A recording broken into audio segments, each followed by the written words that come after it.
Good evening and salutations, my GH fans. So yeah, Drew pretty much gave Nina her pink slip. They have a couple of words. At this point, Drew is pretty much just like, you need to get out. He's just kind of tired of the pity party. She's simply talking about, does this make us even? Drew and Carly talk about all the pain and everything like that they went through, blah, blah, blah. Of course, Nina brings up the fact that, well, what I did wasn't a crime. What y'all did was a crime. Just want to throw that out there. They go back and forth for a little bit. Before Nina goes, Nina's just looking at Carly like, all right, well, good luck trying to run a magazine. And she leaves. And Carly realizes that she has no experience. Like, she did it so this way she could sit there and see the look on her face. Despite the conversation that she had with Sam not that long ago, talking about how she was going to turn off Blue Leaf, she was going to sit there and put all that stuff behind.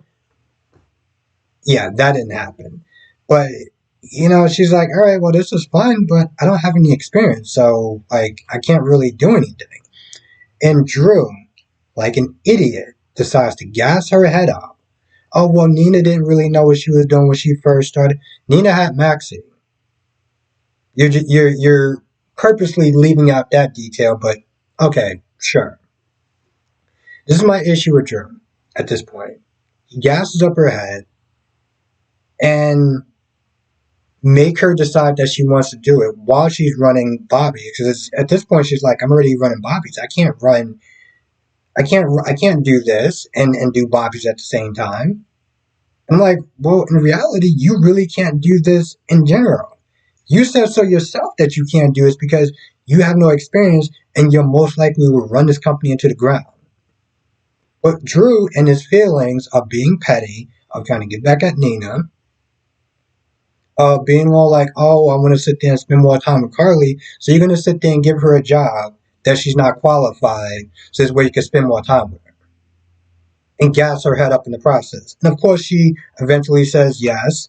And I'm just like, oh, okay. This is going to end badly. Looking forward towards that. So yeah, that winds up happening.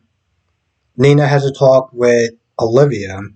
And Olivia is just stating why she didn't say anything. She wanted to keep the peace, which is still just stupid to me. Saying she want to hurt Sunny, but I'm like, Sunny is with a woman that is duplicitous at best. Like, what are you doing? I would sit there and think, as your friend, somebody you've known since y'all was kids, be like, yo, listen, you don't want to sit there and be with her because she's sitting there screwing over a bunch of people. But of course, you convinced your husband to take all the fallout, all the smoke for something that he didn't even do. So I'm like, Olivia, you're just so out of pocket at this point. But she does tell Nina to sit there and let it go. But of course, my girl Nina is not going to do that. Nina is ready for blood. She's out for war. She's out for payback.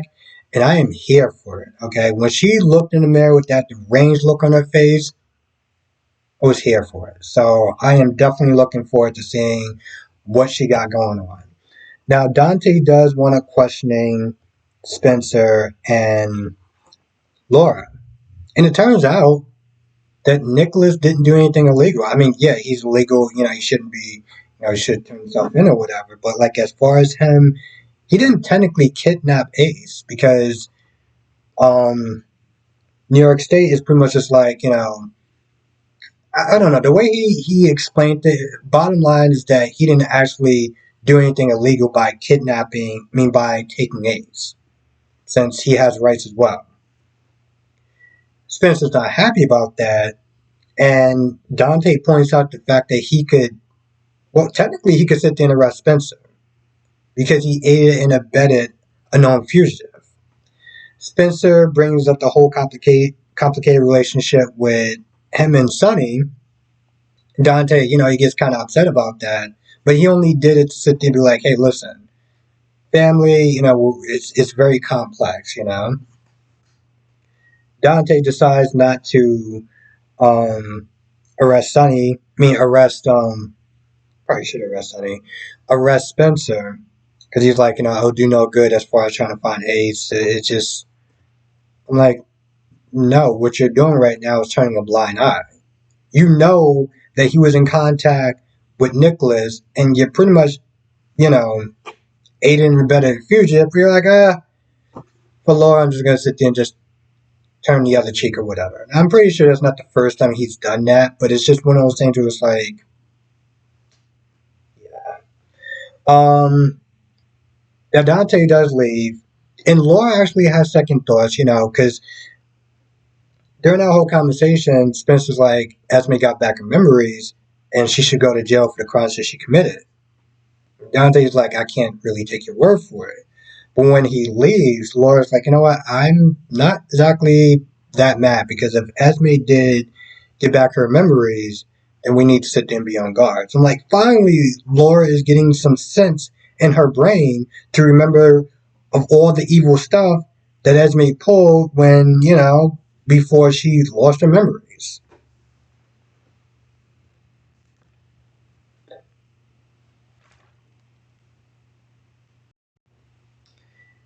So Scotty's plan to try to trick Tracy is to sit there and tell her somewhat the truth. Like they meet up, he's like, "Oh, just to let you know, Lucy's coming after you. Don't worry, I got your back at this point. Like I can handle her." Of course, Tracy already knows that both of them sit there colluding against her, so she's just sit there just playing along throughout the whole time, letting him think that he got one over on her up until the point where he orders a bunch of champagne, like, "Hey, let's do this all the time or whatever," just to lure him into a false sense of security. Meanwhile, Lucy didn't like the plan, so she's about to sit there and bolt to the Metro Court. She gets caught up with Martin. She tries to ditch him, but Martin's like, "I want to take you to the Metro Court," so she's like, "All right, fine." They go down there. They get to talking, and Marty's sitting there kind of confessing his truth to her as far as like, "Hey, listen, for a while, I didn't sit there and think we really had a shot. Like, maybe you didn't want to be with me or whatever." That gets her to stop. But the whole time that they're together, she's sitting there looking at Tracy and Scotty and everything like that. And you can tell, like, she keeps sitting there glaring. And finally, he's like, "You had enough." And I think he was like about to leave. Lucy convinces him to stay. But Marty's like, "All right, I'll stay on one condition. You need to sit there and tell me everything." Because he already knows, like, why do you keep sitting there looking at them? I brought you here so we can sit there and do our own thing. I don't think that Lucy's going to wind up telling. But here's the thing. I feel like if she doesn't tell, she's going to wind up losing him. And if she does tell, then she's going to sit there and be trying to manage Marty while trying to get back at Tracy. Now, while that's going on, Brooklyn and Chase asks Gregory to officiate their wedding. They go through this long conversation, and then towards the end, he's pretty much like, "I'm going to have to sit there and decline." But he tells him he's declining because of his ALS, not just his balance, but also his speech. They convince him to do it, so he does it, which is one of those things where it's like, "Oh, you're not going to do it, right?" What time is it? 3:26. Okay. Yeah, he's gonna change his mind. It's just a matter of when. Of course, I knew he was gonna sit there and want to change his mind. So like at that point, it was just like, okay. So you're gonna go through this whole long, boring explanation about why you can't do it, just so they can sit there and convince you to do it.